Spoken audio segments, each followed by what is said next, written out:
this episode of the Skift Meetings Podcast. I'm Miguel Neves, the editor-in-chief of Skift Meetings, and this is a special edition of the Skift Meetings Podcast, completely dedicated to the Skift Meetings Megatrends 2024.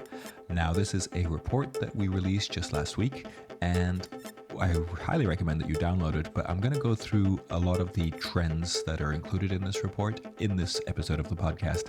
So I want to just start by explaining what a megatrend is. So we do a lot of different research and we write a lot about trends, and megatrends for us are something slightly bigger, slightly more business focused, slightly more strategic. So it's not just about trends in different service levels, different hotels, different catering trends, that kind of thing, but really big trends that are kind of going to impact business. They're going to impact the meetings industry, and they're going to probably impact everybody in our business. So stick around if you'd like to learn more about the 10 megatrends that we identified in 2024 or for 2024. And of course, make sure you download the full report, which has all the details for you.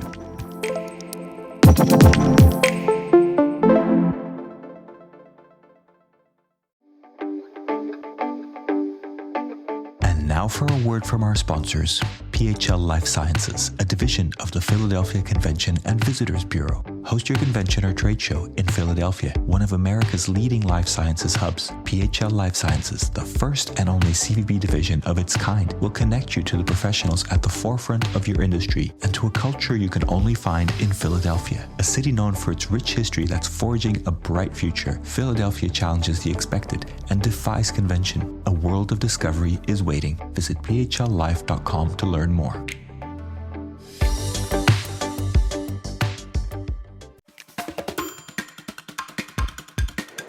So once again, welcome to this special edition of the Skift Meetings Podcast, focused on Skift Meetings Megatrends 2024. So let's jump in. We have 10 trends to cover, and hopefully you'll enjoy the conversation and enjoy the things that we're talking about today. The first trend that we talk about is remote work leaves a lasting impact on business events. And this is a really interesting one because we've been talking about remote work or hybrid workforces for a long time. We haven't really completely understood how that impacts events, but we're starting to see indications of how it has changed events. One of the things that we saw is that one-day events are really not happening that much. They've decreased significantly. This idea that if you're going to travel for an event, then make it 2-3 days, etc. So make it really worthwhile, make it a bigger activity. Traveling for just a one-day event doesn't seem to fit into anybody's or very few people's kind of look at how they should do events.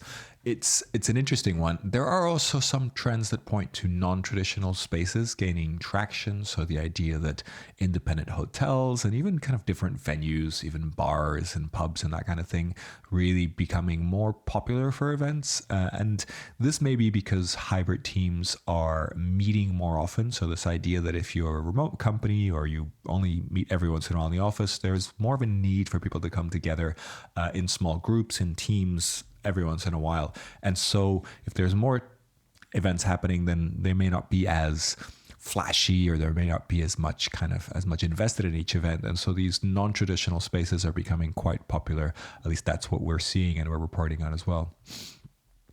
We're also seeing the idea that smaller events are really becoming a kind of a sweet spot. Not for every company, but a lot of companies seem to have increased their volume of smaller events, and that seems to be reflected in the bookings. Also, road shows seem to be very popular at the moment. So we're monitoring this. We haven't figured everything out, but this is definitely a mega trend that will keep evolving, and it'll keep being a focus of ours in 2024 and beyond because, Skift is a completely remote company, and of course the way we've gathered and the way we organize our events is also changing. And so we're also taking our own experience into this as well. Number 2 is the idea that creativity shines through in a sea of bland AI-powered event marketing. So we're seeing AI everywhere. A lot of event technologies integrating AI, but particularly in terms of marketing and copywriting and websites, email invitations, those kind of things. They're kind of very standard uses of AI at this point. I think most marketers are using AI in one form or another. And really, the danger here that we're sensing and that we're seeing from people that we speak to is that almost every company is using AI, and they're generating long campaigns and emails and website copy, etc., from AI, which of course is useful, which of course makes it easier, particularly if English is not your first language, to write things that sound good and copy that is appreciated by attendees. The problem here is that it really leaves no space for creativity. Or if you want to be creative, you have to throw that out and kind of start from scratch, or at least really dive in kind of manually and edit a lot. And so the danger that we're seeing ahead is that AI becomes just a standard, and the standard becomes very similar. Everybody's websites, everybody's emails, everybody's invitations to events sound pretty much the same because they were all generated by ChatGPT or other types of AI. Now, that's of course not always going to be the fact, but it will. We definitely see that coming. But there are also other aspects to this that are interesting. For example, these standards and regulations around AI. The European Union is looking at things in a very interesting way that will probably change at least how things work in the European Union. There's also US lawmakers looking at this and looking at AI disclosure, lots of different angles that might change the way we use or we can use AI. And so this isn't necessarily a given. However, the big danger we feel is that audiences may stop listening, because if everybody's website looks the same and sounds the same, if everybody's email invitations or event marketing looks and feels the same, I think there's a kind of a numbness to bad copy, or at least kind of average copy, that's going to happen. And so we really feel that the human touch, the personal approach, the unique kind of angle on something is really going to stand out, and it's going to really make sure that content and that events are fresh, because ultimately that's what we need to do to impress attendees and to kind of make people feel invited. So the idea being that if you're looking to impress and stand out, then maybe using AI, at least in its sort of raw format, is not the way to go. So the third megatrend that we're looking at is the climate crisis and the way it's disrupting more and more events.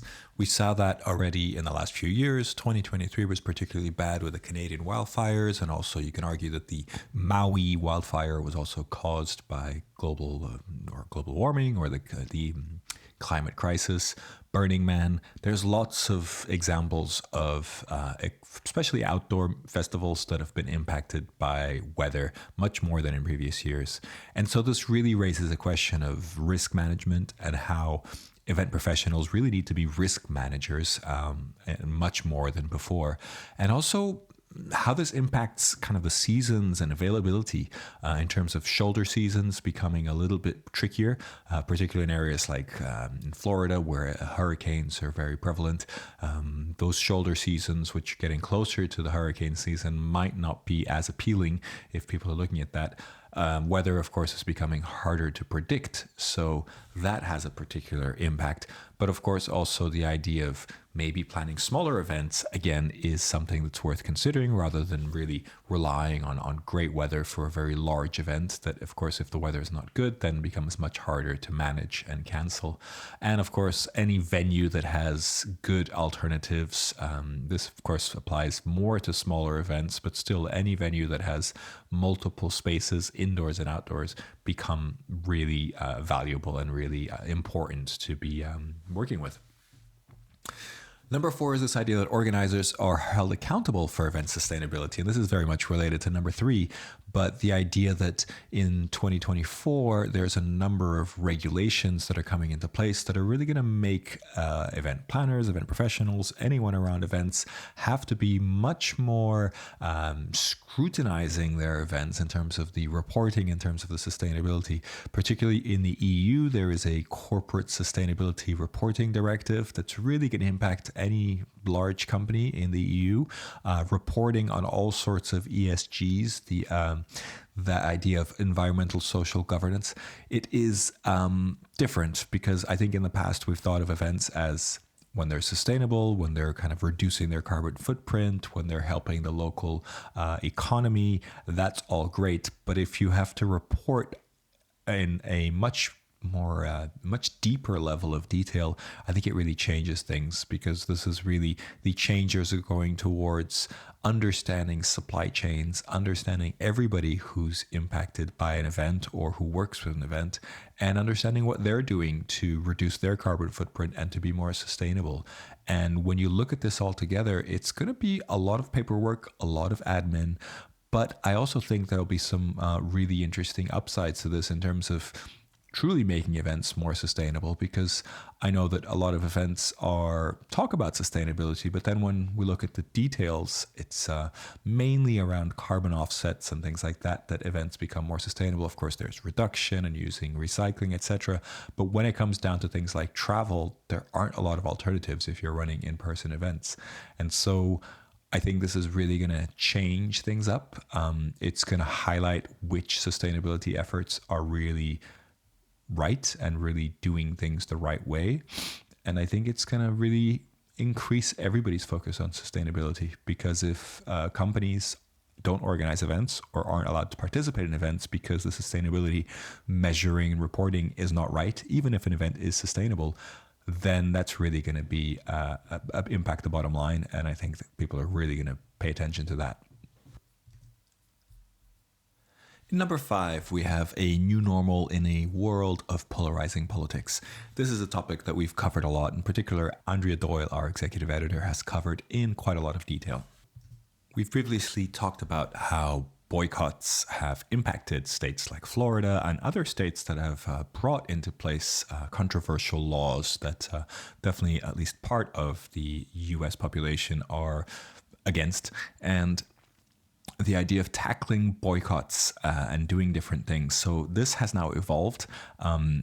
Not every association or planner is looking at boycotting destinations, although there is the element of the silent boycott when a destination is just not considered because they know that their members or someone else is just not willing to consider that destination. So those things we'll probably not hear about. But there are a number of alternatives to boycotting that are emerging, and Destinations International has manifested this idea that there are better alternatives to boycotting. Boycotting really hurts a lot of people that might be agreeing with those political stances and not following the discriminatory practices in any way in those states. So the idea of taking a different approach to boycotting, I think, is really interesting. Particularly, there's different organizations setting up ways that you can contribute to organizations within a state that are fighting these laws. Unfortunately, there's no real kind of end in sight for this, and the using those kind of organizations, and I think one of those is called social offset, something that Maritz has been using quite a bit. They're emerging as some of the alternatives, although they aren't really perfect. They're not really at a large scale just yet, but they offer a really interesting variation or different way of doing things that I think meetings, because they have that power, because they do bring a lot of investment into a city and a state, they can really make that choice of how that money is spent or where that money is invested. And I think having that option makes a big difference. And so taking people to a state that may not align with everybody's political view then can present different opportunities. Are you ready to celebrate your successes in the world of meetings and events? The Skift Meetings Awards are back for 2024, recognizing the most innovative business events companies across 15 categories, and we want you to be a part of it. Winners will feature on Skift Meetings, sending a clear signal to events professionals around the world that these are partners they can rely on. The final deadline for submissions is June 11th. We encourage you to start your submission today to secure the best entry rates. For more information and to start your submission, head to live.skift.com. Number 6, we have event costs reaching a tipping point. And this is something that we've also been tracking quite closely. Inflation, a number of service-related costs are really increasing quite a lot this year. And so there's this idea that it may be too much. It may be that companies, organizations, corporations may not be able to run the events that they want to. And then are they going to cut events? Are they going to make events smaller? Are they going to reduce their budgets? There's definitely a not necessarily negative outlook on the economy, but a kind of a wait and see approach at the moment. And so we think that this trend is all about getting creative with less, looking at hotel prices and figuring out when they're going to maybe be lower, and looking at those shoulder seasons or different opportunities really for using hotels in different ways. And of course, let's not forget hybrid and online events, because if costs go up so much, then sometimes there are opportunities to meet online or in a hybrid fashion where you mix the online and in person that are very effective and work very well. And we don't really discriminate. We like all events. So it's very interesting to see which kind of organizations are opting for those solutions. The seventh mega trend that we're looking at is this idea that data-driven event planning becomes the norm. And we had Marlene Goldman look at that. And she really looked in detail into this idea of data becoming so important to event planners. And not that it wasn't before, but now, particularly with the COVID pandemic and the idea that so much data was produced from virtual events, I think planners are really looking at the data that they get from in-person events and also from virtual events. And those who are able to really crack that data, to get insights from that data, are really at an advantage here, because it's all good getting data, but if you're not able to really understand what the data is telling you, then you're no further than you are before. And so this idea that planners need to be very innovative, need to be very comfortable with data, is really gaining ground. And I think the many hats that planners wear are going to, that is going to be one that needs to be boosted a little bit because of the incredible advantages it has. And of course, we're not talking just about data in a pure format. It's about those insights. It's about understanding how that can drive more business, how that can grow an event. And of course, with data, there's always a risk with data, because we do collect a lot of data. We have a lot of personal data when it comes to events. And so there are a number of challenges, a number of stress points when it comes to data that I think planners also have to be aware of. So it's not just about knowing how to use it and get insights from it, but also knowing how to protect it, knowing how to keep everybody's data safe. And this, of course, becomes even more of an issue when we think about AI and we think about all the different uses of AI and the increasing uses of AI.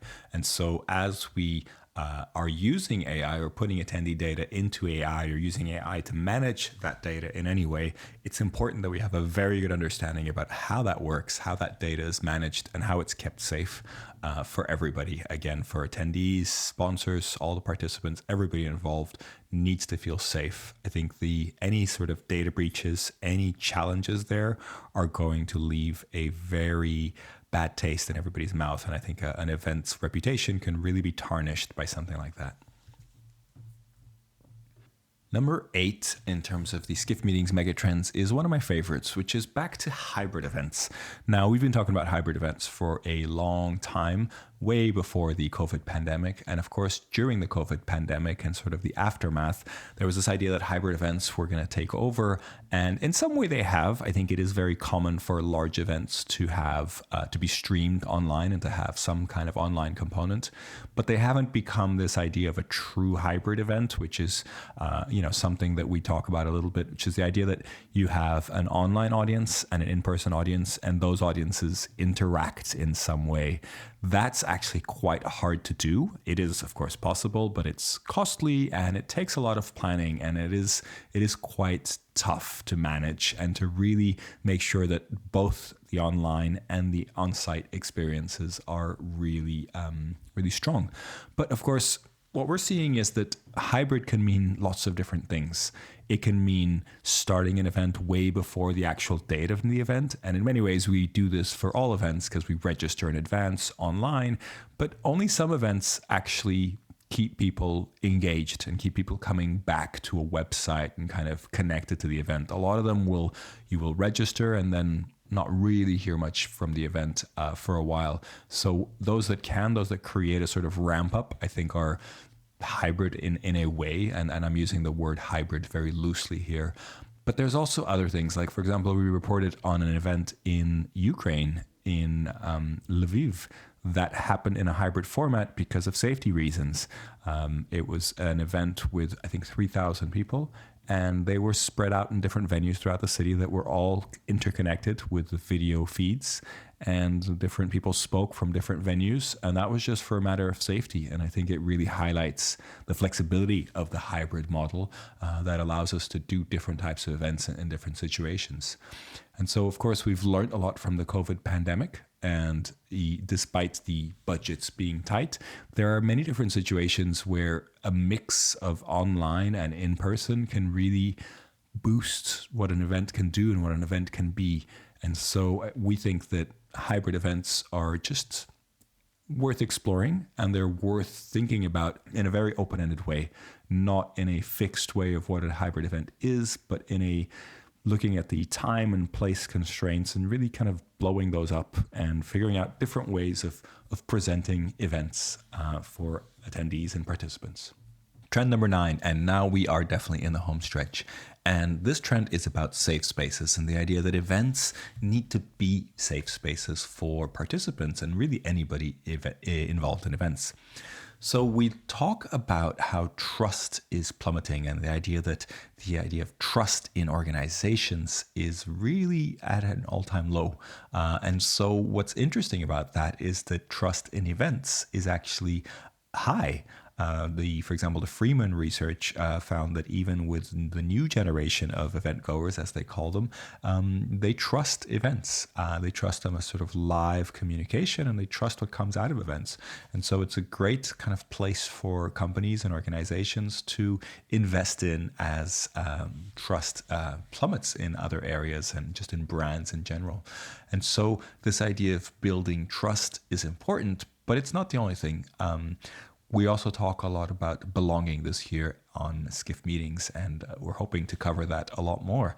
And so the idea of having a feeling of belonging when you're at a business event, that takes really creating a space that people trust, that people find safe. And I think that is underestimated by a lot of events. A lot of event planners will do things that they've always done. Trade shows will look like they've always have. And although there are many efforts, a lot of times they're not very noticeable, or they're hard for people to spot. And so particularly for the newer generations that are attending events for the first time, I think it's very important for them to understand how to approach the events and how to feel comfortable. And big events particularly are challenging for a lot of people, and particularly anybody who's a little more sensitive or has any sort of special need, I think finds events quite hard to manage. So anything that can help them feel more integrated and feel more welcome at events, I think would be really welcome. So this idea of creating a safe space at every event, we think that that's going to be a very important trend for this year. And finally, number 10, to wrap up our Skift Meetings Megatrends 2024, is the idea that glamour is cautiously returning to incentive travel. And here we're looking at incentive travel and the trends around incentive travel. The idea that incentive travel was once more glamorous. It was once more about hospitality. And for a while, and particularly after the 2008 economic crisis, it became more about ROI and more about really figuring out those rewards and how the incentive travel is impacting the bottom line of a company. And these are all very important parts, but I think what's happening at the moment is that incentive travel is becoming again more glamorous. Companies are willing to spend a little bit more, not a huge amount, because of course this is still a tight time in terms of finances. But incentives are really creating this idea of exclusivity and things that money can't buy, particularly if you can have any sort of incentives that give you access or allow you to do things that you normally wouldn't be able to do or afford in some way. I think those things are really, really hot right now in the world of incentives. And so it's not about forgetting the ROI, forgetting the return on investment, forgetting that boost that incentive travel can do for a company. But it's about expecting more and doing more and really attracting people with incentive travel. And we're seeing a clear trend towards more attractive events and more dazzling of attendees and participants, which we think is a good thing and hopefully can be a sustainable thing for incentive travel going forward.